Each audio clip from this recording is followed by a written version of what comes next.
I keep it way too solid as an individual to have anybody around me that has half-ass energy or is wishy-washy where they want to try to come in and out of my life.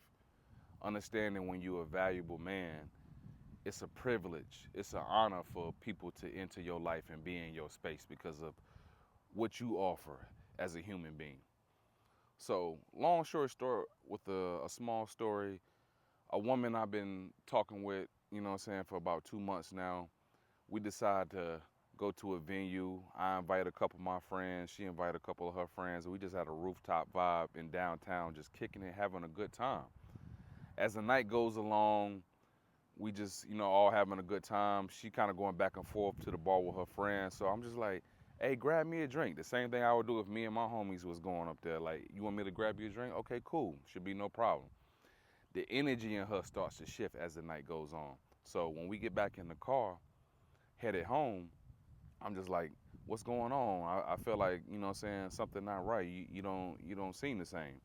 And she basically explains to me, and she's a Hispanic woman, let's keep this in mind, that she's getting used to dealing with a black man for the first time. I'm her first black man that she's ever talked to. So, and I was like, the first question you're gonna ask when somebody say some crazy shit like that is, well, what do you mean by that? And she tries to explain to me that all the men she's dealt with in the past is basically paid for everything, and she's never had to worry about this when she goes out and stuff like that. And I'm thinking to myself like, oh, because you bought me 2 drinks? All the different times that we went out, I have always sit there and paid for everything. But I do believe in a 50-50 type of split at some point because you know what?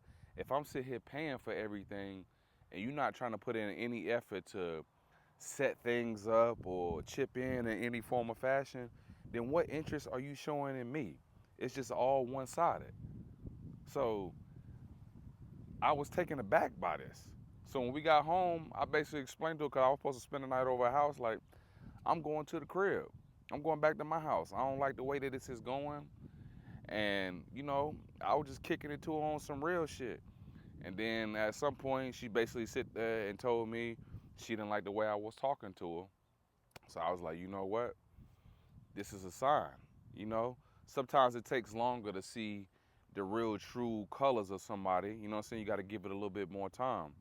And I ain't got no problems with her, nothing like that. But it's just a point of, you get to a point where you not accepting any bullshit. And the way she was coming at me, her train of thought, let me know this ain't nobody I need to be dealing with in the long run.